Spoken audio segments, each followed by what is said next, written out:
Hi everyone, Aiden here with etrailer.com, and today we're going to be taking a look at this Yakima Roof Rack system here on our 2021 Jeep Grand Cherokee L. That's going to be a great way to haul some extra cargo up on the roof. This is a very large vehicle with a third row of seats, so when you have that third row up, you've got it filled up with passengers for a road trip or something, you're losing a lot of cargo space in the back and you need a place to put it. If you are maybe pulling a camper or something with the hitch, or you just have a bike rack or something back there, the roof is your next best option to put a basket, a box, and put that extra luggage up there on the roof for your trip, getting more legroom for everyone inside. Let's check it out. Now the main piece of the system here is going to be your Yakima core bar. These bars are 50 inches long and made out of steel. That steel is going to give them a really heavyweight capacity of 220 pounds. But just keep in mind that the towers in the system here are only rated for 165 pounds, so you want to make sure you're going with the lowest rated component, whether that's those towers or the roof of your Jeep. The bars are going to be an arrow shape, which means they're thicker here at the front and taper off towards the back. It's going to make them a little bit more aerodynamic, cut through the wind a bit better, knock down wind noise. And it is worth mentioning that on the top here, there isn't any sort of T-track system, so you are going to have to use clamp around accessories that go around the bars like that, which isn't so bad. I think that's really the majority of accessories that use that system anyway. And the fact that there isn't a track means there's no gaps in there for wind to get in. So when you're going down the road, you shouldn't be hearing it up there. So this is going to be utilizing the factory holes that you can find here on your flush rails of your Jeep. It's going to make install really easy because you have fixed points. You don't have to measure any certain crossbar spread to get it installed. So I really like that part. We've got it installed in the further out position right here. That's going to give us a crossbar spread center to center of about 40 inches. You might have some issues with certain accessories, so if you are going for a basket or a box, go for one of the longer ones. You probably want to maximize the roof space anyway, so if you are doing that, I don't think you'll have any issues.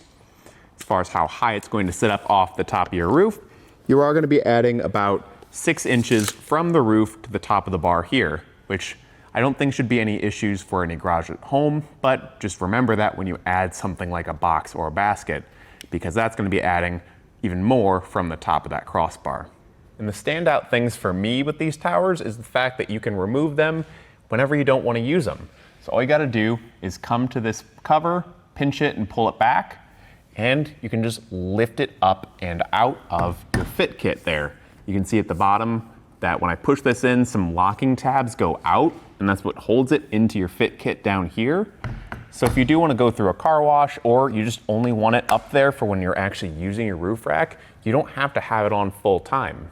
Now, because it is so easy to remove, I would be concerned maybe what's stopping someone from just doing that and taking off with it. But you've got these plastic caps here that can be swapped out for lock cores from Yakima. So you can actually lock this down to your roof, and those locks can be used to key like your other Yakima accessories so that you only have one key on your keychain for all your systems. And kind of like I mentioned before, install of this is a breeze. It didn't take any time at all. Check out how we did it. So for our install, we're going to start with our fit kit here. It's going to go into the flush rails on our Jeep. We're just going to take off this cap that says Yakima here. Those are nice for when you're not using the roof rack. You can put these on to keep everything watertight. And we're going to go ahead and take this rubber piece here with those tabs, line it up with the holes on our fit kit here, and just pop that in. Now, because those tabs are rubber, they might have a tendency to kind of bend on you and not want to go in their homes.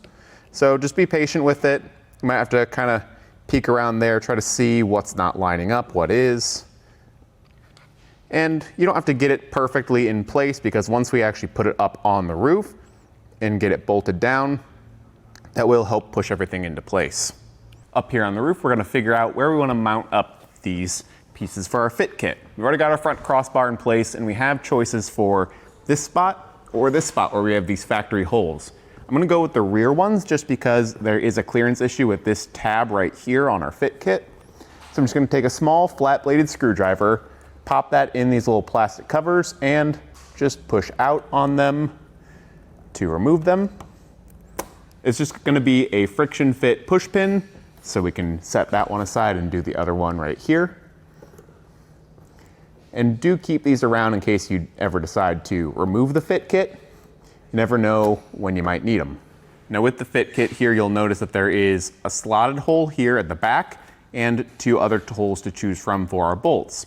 In our application today, we're going to be using this bottommost one right there and the slotted hole towards the rear of the vehicle. Now when I line this up here, I'm going to be putting in a bolt and washer. I'm going to go ahead and do the front one first. It can be a little tricky to see because you are kind of looking around the edge there, but once you get it lined up, kind of push down a little bit, start it by hand. We will come back with the tool to tighten everything up once we've got it started. And on this last one here, we don't need to tighten it down too terribly much, just enough to get it nice and snug to that flush rail there, and we can return down to our table. Back on the table, we can take our towers, flip those upside down with our bars. We've got that threaded portion right there. We'll just line up that hole. Got a bolt down there in the bottom of the tower, and we'll just use our included tool to tighten that down. And once we've got it properly torqued down, we will hear some clicks from the tool letting us know we've hit that torque rating. And then we can take our whole assembly here, making sure that these caps are opened so that the tabs are inset. We want the thicker part of the bar facing towards the front of the vehicle and the tapered edge to be towards the rear. Go ahead and open that door, and we can carefully set this up onto the roof. I will say having a second set of hands will make it easier just to get that other side set in, but it is definitely doable on your own. Careful to get that in the proper slot so we're not causing any damage to the vehicle. And we can do the same thing on this side here. And we'll go back, make sure that the crossbar is even on both sides. It actually looks pretty darn good from here. So I'm going to grab that tool one more time, and we will tighten down this bolt inside the tower. Same thing, we're going to be listening for those clicks, and there they are. Once we've done that on both sides, just push this cap up, those locking tabs will go out, and you can see we're nice and secure in there. And with all that done, we can do our final shake test. You can see everything's up there, nice and tight. We're shaking the whole car back and forth, so we're ready to hit the road. Overall, I think it's going to be a really solid roof rack option for your Jeep.